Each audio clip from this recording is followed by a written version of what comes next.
안녕하십니까. 3번 오라클 피부과 차영기 원장입니다. 문신 같은 거 많이 하시는데 그 문신 해놨다가 사실 좀 이렇게 후회하는 경우도 많습니다. 그래서 그걸 지우는 과정 중에 우리가 눈썹이나 이런 데 했던 미용 문신 같은 경우는 뭐 색깔이 깊지도 않고 진하지도 않아서 뭐 두세 번 만에 없어질 수 있는데요. 특히 또 얼굴 쪽이니까 치료가 잘 될 수 있습니다. 하지만 그 팔, 다리, 몸통 같은 부위에 일정한 부위에 우리가 문신을 이거 자체가 치료하는데 굉장히 시간도 많이 걸리고 또 여러 번을 또 해야 되고 또 피부 재생 자체도 굉장히 더디기 때문에 그런 거를 신경을 써가면서 치료를 해야 되기 때문에 굉장히 생각해야 될 변수들이 많이 있습니다.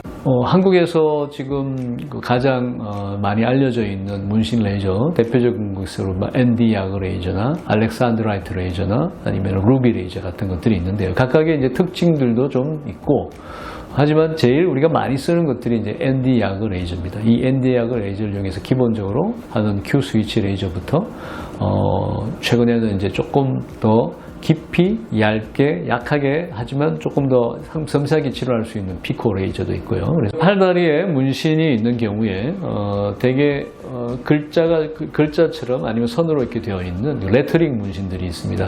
이런 경우는 그 선을 따라서 이렇게 일자형으로 이렇게 쭉 치료를 해주기 때문에 보통 4-5번 정도, 보통 이제 한 달, 2달 간격으로 그렇게 치료를 4-5번 정도 해주시면 좋고요. 할 때 상처가 너무 나지 않도록 문신을 1년 연속된 문신을 치료하는 데 있어서 간격을 좀 띄어가면서 이렇게 해주시는 게 좋습니다. 그래야 그 사이사이에 있는 피부들이 재생이 되어서 따로 상처가 회복되면 다시 남아있는 색소를 그 다음번 차수에 또 다시 하게 되는 그런 방법으로 띄어서 이렇게 치료를 하는 방법이 아주 좋습니다. 그걸 한꺼번에 썩 다 치료를 해버리면 큰 흉터가 남게 되거든요.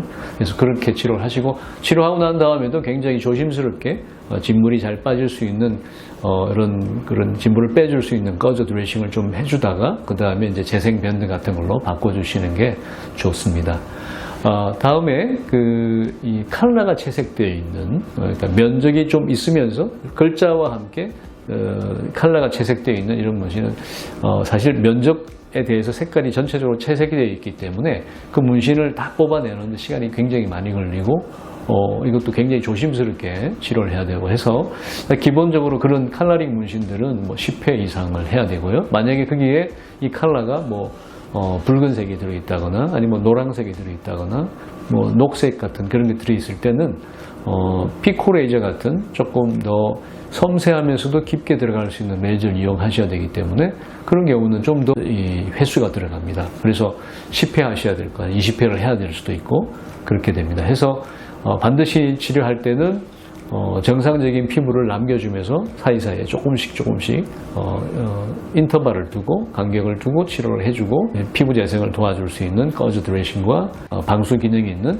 그런 재생밴드를 이용해서 상처 치료를 충분히 잘 해주시고 난 다음에 상처가 다 낫고 나면 다시 한번 한 2달이나 석 달 있다가 다시 또 치료를 하고 그렇게 해주시는 것이 좋습니다.